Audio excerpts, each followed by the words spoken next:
Nurse fired for saving a Marine. 25 Hell's Angels and 2 helicopters escorted her home. She didn't hear the helicopters at first. She heard the motorcycles, low, rolling thunder that didn't belong on a quiet California street.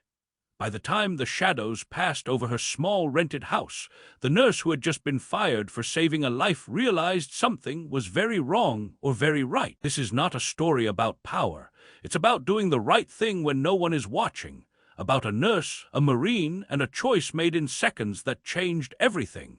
Sometimes, saving one life brings an army to your door. Nurse Emily Carter had learned to recognize the sound of dying long before she learned how to describe it. It wasn't dramatic like in movies. It was quiet. A shallow rasp, a pause that lasted too long. A body that slowly gave up asking for help.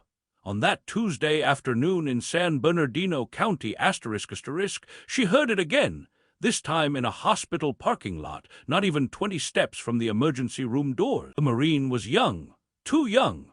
His name tag said Daniel Brooks, though his lips were already turning blue by the time Emily knelt beside him. An antibiotic bracelet dangled from his wrist, bright red, ignored. His throat was swelling fast. Panic sat heavy in his eyes. Oxygen saturation flashed 69% on the portable monitor. Emily didn't hesitate. She never did. 22 years as a trauma nurse had trained her hands to move before fear could speak. She reached the crash cart, snapped open the drawer, and found the epinephrine vial like muscle memory itself had guided her. "Wait," Dr. Harold Klein said sharply, eyes locked on his tablet instead of the patient. "We need authorization, his insurance." Emily didn't let him finish. She pushed past him, drew the dose, checked for air, and injected. For one terrifying second, nothing happened. Then Daniel gasped. A raw, choking inhale that sounded like life clawing its way back. His chest rose. Color returned to his face. The monitor climbed, *72, 8088. Emily let out a breath she didn't realize she'd been holding. Dr. Klein didn't thank her. He stared at her the way people stare at a broken rule, not a saved life. "You just destroyed your career," he said flatly.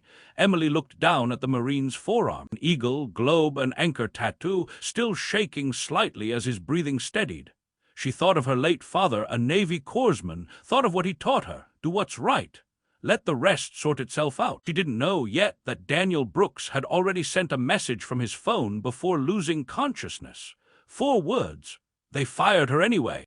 County General Hospital hadn't always felt like a battlefield. When Emily Carter started there in her 20s, it was loud, chaotic, and human. Nurses argued with doctors. Doctors listened. People made mistakes, owned them, learned from them. Then came the acquisition, new leadership, new rules, fewer faces that understood what it meant to stand over a dying person and decide whether to act. The new administrator, Janice Holloway was efficiency wrapped in a tailored suit. She had never touched a patient, never felt a pulse fade under her fingers. Her policies came from spreadsheets and legal teams, not experience. And her most dangerous rule was simple: no emergency medication without physician authorization. No exception. Emily had already broken that rule twice before. Once for a child seizing on the floor, once for a diabetic collapsing in triage. Both times she'd been warned, quietly, coldly. This time they didn't bother with warning. The HR office smelled like burnt coffee and cheap carpet cleaner. Emily sat across from Janice and Dr. Klein, her hands folded tight in her lap to keep them from shaking. "Gross insubordination," Janice said, reading from a page. "Endangering hospital liability, creating disorder." "I saved his life," Emily replied softly. Dr. Klein leaned back. "You're a nurse. You don't decide, you assist." Emily felt something crack, but she didn't raise her voice. His oxygen was dropping. He had seconds. Janice finally looked at her. Her smile was thin, practiced. "The decision is final. Security will escort you out." That was it. 22 years reduced to a cardboard box. Her locker held memories, not things. A photo of her mother smiling before cancer took her. A chipped mug that read *Trust Nurses*. Her badge, her stethoscope. She pressed it to her chest once before placing it in the box. As she walked through the emergency department, eyes avoided hers. Fear was contagious here now. Only one voice stopped her. You did right, whispered Dr. Ramirez, asterisk, nearing retirement. Never forget that. Outside, the sun was blinding. Emily stood still for a moment, box heavy in her arms, watching the automatic doors slide shut behind her. She didn't see the security footage being copied. She didn't hear the phone calls being made, but somewhere across town, a Marine's uncle was already standing up from his chair, and he wasn't alone. Emily didn't go home right away. Home felt too quiet for the noise in her chest. She walked instead, past the parking lot where Daniel Brooks had almost died. A dark stain still marked the asphalt, half-washed, stubborn, proof that something real had happened there. Her car sat 6 blocks away at a repair shop, transmission blown. The estimate sat folded in her pocket like a cruel joke. 400 asterisk. Money she didn't have. Money she definitely wouldn't have now. She sat on a bus bench and let the day catch up to her. She thought about her mother, who'd raised her alone and worked 2 jobs without complaint. About her father, who'd come home quieter after deployments. About all the patients whose names she'd forgotten but whose faces still visited her at night. Had it been worth it? Her phone buzzed. Unknown number. She almost ignored it. "Ms. Carter," a man's voice said when she answered. Calm, controlled, military. "Yes, this is Colonel James Brooks, United States Marine Corps.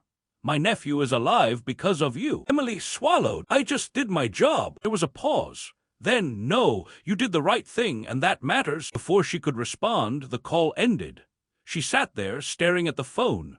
Across town, engines were starting, heavy ones. Bikes lined up outside a low concrete building with a skull painted on the door.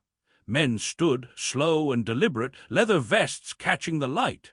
One of them held Daniel's text open on his screen. They fired her anyway. A second call went out, then a third. Back at County General, Janice Holloway was still in her office, confident. She believed in systems, in consequences, in control. She didn't believe in ripples. Emily finally stood and began the walk home as the sun dipped low. Her neighborhood was quiet. Small houses, faded paint, ordinary lives. She unlocked her door, set the box down, and sank onto the couch. That's when she heard it. At first it sounded like thunder, then like the sky itself opening. Emily stood slowly and stepped outside. The street was filling. Motorcycles. 1, 2, 10, then more, and above them, a steady, unmistakable beat of helicopter blades. Neighbors stepped out onto their porches, frozen. Curtains twitched. Phones rose into shaking hands. Emily stood in her doorway, heart pounding so loud she barely heard the engines cut. The motorcycles lined the street in perfect order, chrome glinting, engines idling like restrained animals. 25 Hell's Angels unmistakable, silent. Then the helicopters lowered, rotors kicking up dust and leaves. 2 of them, military green. A man stepped forward from the bikes, gray in his beard, calm in his eyes. He removed his helmet and held it against his chest. "Nurse Emily Carter?" he asked. She nodded, unable to speak. "I'm Ray Brooks, he said. "Daniel's uncle." Behind him, a Marine officer approached, crisp uniform, respectful stance. "Ma'am," the colonel said, saluting her. "On behalf of the United States Marine Corps, thank you." Emily's knees almost gave out. Ray continued, voice steady. "My nephew lived because you chose courage over permission." Janice Holloway was watching all of this from a hospital window miles away because someone had sent her the live feed. Within minutes, state investigators arrived at County General. Security footage, policy violations, negligence. Dr. Klein was escorted out first. Then Janice. Handcuffs don't care about job titles. Back on Emily's street, Ray nodded toward her door. "We're here to make sure you're safe and to make sure you're not alone." Tears blurred her vision. "I didn't do it for recognition," she whispered. Ray smiled gently. "We know." Helicopters lifted off slowly, one final pass overhead. The bike stayed until she went back inside. That night, Emily sat at her kitchen table, hands wrapped around a cup of tea she hadn't touched. Her phone buzzed again. This time it was a job offer, then another, then another. She stared at the screen, overwhelmed. Outside, the street was quiet again, but something had changed. Because the world had seen what happens when ordinary courage meets extraordinary loyalty. 3 months later, Emily walked into a different hospital. Smaller, older, run by people who still believed medicine was human before it was legal. The walls weren't shiny.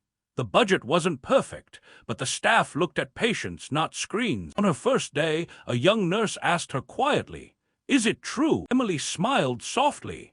"Every word." Daniel Brooks visited once he was cleared, still thin, still grateful. He hugged her like family. "You saved me," he said. Emily shook her head. "No, I just didn't let fear decide." That night she drove home, her car repaired, paid for anonymously. As she pulled onto her street, she noticed something new nailed to a porch post. A small plaque. The story didn't fade the way viral moments usually do. Understanding the burn bright and disappear. Doing the right thing doesn't always protect you immediately. Within days, but it never leaves you alone. Motorcycles lined like honor guards, helicopters hovering low over a quiet street were everywhere. But what held people wasn't the spectacle. It was Emily's face. Shocked. Small, human, reporters camped outside County General. Former patients came forward. Nurses who had been fired quietly over the years finally spoke. Patterns emerged. Delays, deaths that didn't have to happen, policies that protected paperwork more than people. Emily watched it unfold from her couch, wrapped in her mother's old cardigan, the television volume low. She didn't recognize herself in the headlines. Fired nurse, SAVS, Marine asterisk, LS Angels, and MARINES step in asterisk. She flinched every time her phone rang. One afternoon, she received a letter, handwritten, no return address. Inside was a folded Marine Corps flag and a simple note. "You reminded us who we're fighting for." She pressed the flag to her chest and cried the way you cry when something heavy finally lets go. Meanwhile, Janice Holloway's world collapsed quietly. No cameras followed her home. No helicopters circled her street. Just silence. Investigations don't yell. They wait. Dr. Klein's medical license was suspended pending review. Emails surfaced. Orders ignored. Warnings dismissed. Emily didn't celebrate. She couldn't, because for every life she'd saved, there were others she hadn't been allowed to. She returned to County General once to retrieve a document HR had misplaced. Walking those halls again felt like visiting a graveyard. Same smells, same lights, different weight. A young nurse she didn't know stopped her near the elevators. "Because of you," the nurse whispered, "they changed the policy." Emily nodded slowly. That mattered, maybe more than anything. That night she stood in her backyard, looking up at a sky empty of helicopters, listening to crickets instead of engines. She thought about how close she'd come to losing everything, and how sometimes losing everything is what finally tells the truth. Emily didn't talk much about fear, but it visited her anyway. It came late at night, when the house was quiet and the past crept in. It asked questions with sharp edges. What if no one had shown up? What if the Marine had died anyway? What if next time there is no one to protect you? She learned that courage doesn't erase fear. It just refuses to obey it. At her new hospital, Emily worked the overnight shift. Fewer administrators, more humanity. Kind of hours where nurses became family and silence said more than conversation ever could. One night, a teenage boy came in with an asthma attack. Severe. His mother hovered, shaking, eyes wild. The doctor hesitated, new protocols, unfamiliar chart. Emily didn't hesitate, she moved. Calm, direct, grounded, the boy breathed again.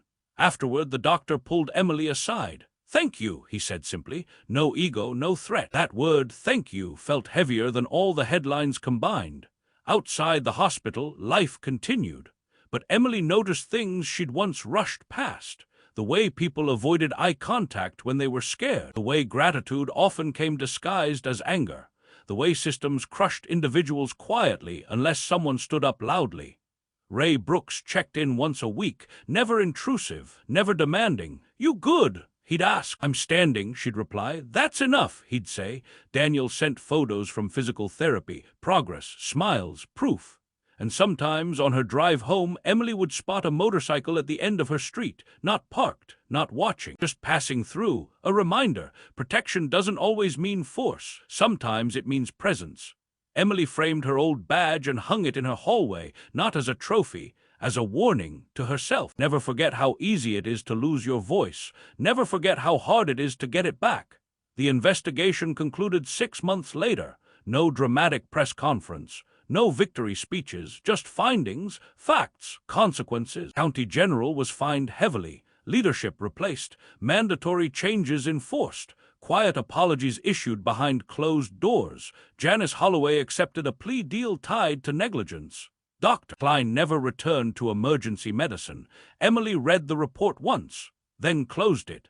Justice, she learned, doesn't always feel satisfying. It feels heavy, necessary, incomplete. What mattered more were the letters from nurses across the country, from paramedics, from doctors who had once been afraid to challenge authority, from families who recognized her eyes in their memories. You stood where my wife stood. You chose what my sister couldn't. You reminded me why I became a nurse. Emily kept them in a box under her bed. On hard days, she read one, never two. Too much at once felt undeserved. One evening, she was invited to speak at a small nursing school. No cameras, no stage lights, just folding chairs and young faces. She didn't prepare a speech. She told them the truth. That day, she said, I wasn't brave, I was trained. And I was tired of watching fear pretend to be policy. A student raised her hand, voice shaking. What if it costs us everything? Emily paused. Then make sure what you're protecting is worth everything. Silence followed, the good kind. Later, as she drove home, rain streaked the windshield, blurring streetlights into soft halos. She felt something she hadn't felt in years. Peace. Not loud, not proud, just steady. She pulled into her driveway and noticed the porch light on, left that way by a neighbor who always did now. Emily smiled. Ordinary lives don't need extraordinary endings. They need honest ones. On the anniversary of the incident, Emily woke early. No alarms, no dread, just quiet awareness. She visited the hospital parking lot where it had all begun.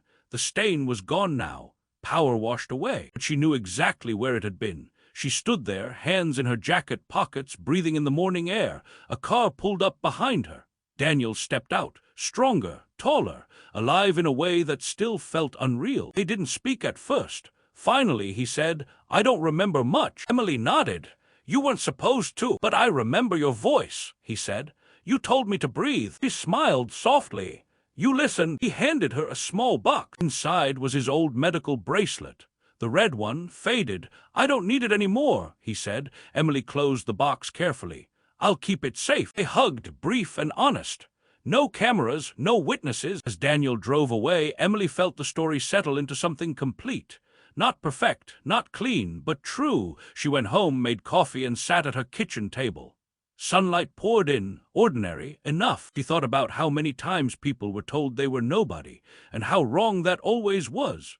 Emily still worked nights, still walked into chaos with calm hands, still carried her father's lessons in her posture. The plaque on her porch stayed, faded now, quiet, unnoticed by most. She liked it that way. One night after a long shift, she stood outside and listened to the distant hum of traffic. No engines roaring, no rotors cutting the air, just life continuing. She realized something then. The real escort wasn't the bikes, it wasn't the helicopters, it wasn't the power that showed up late. It was the choice she made early, every day. Emily went inside, turned off the light, and let the dark settle gently. Somewhere a nurse would face the same moment tomorrow. And maybe, because of this story, they wouldn't feel alone. Time didn't erase what happened. It softened it, like water over stone. The sharp edges dulled, but the shape remained. Emily learned to live with the memory without letting it own her. At the new hospital, she became the nurse people quietly requested, not because she was famous, because she listened, because she stayed when others stepped back, because her presence felt like something solid in a room full of fear. She noticed how often people apologized for needing help. I'm sorry, they'd whisper, even as they struggled to breathe. Emily always shook her head. Don't be. She began mentoring younger nurses. Not formally, just small moments. A hand on a shoulder, a look that said, I see you, asterisk. She never told them what to do. She told them what mattered. Policies change, she said once, sitting on a supply crate at 3 a.m., but consequences don't. You live with what you choose. One night an older man came in cardiac arrest. Chaos. Orders shouted, seconds stretching thin. The room moved fast, but Emily moved faster. When it was over, the man lived. The doctor looked at her, breathless. I don't know how you knew. Emily wiped her hands. I've seen what happens when we wait. Driving home at dawn, she thought about how close she'd come to walking away from nursing forever. How easy it would have been to decide the world wasn't worth the risk. But the world kept proving her wrong in small ways. A neighbor leaving soup on her porch. A patient squeezing her hand once before sleep. A quiet thank you that carried no expectation. These weren't headlines, they were enough. Emily understood now, courage doesn't always arrive loudly. Sometimes it's just the refusal to become smaller. And sometimes survival isn't about being protected. It's about being true. The motorcycle stopped coming entirely after a year. No final goodbye, no explanation, just absence. And Emily understood that too. Protection was never meant to be permanent. It was meant to be transitional. Life filled the space they left. She planted a small garden in her backyard. Tomatoes, basil, things that needed daily care, things that responded to patience instead of urgency. On days off, she worked the soil with her hands, grounding herself in something that grew slowly. Sometimes she caught herself smiling for no reason. That surprised her.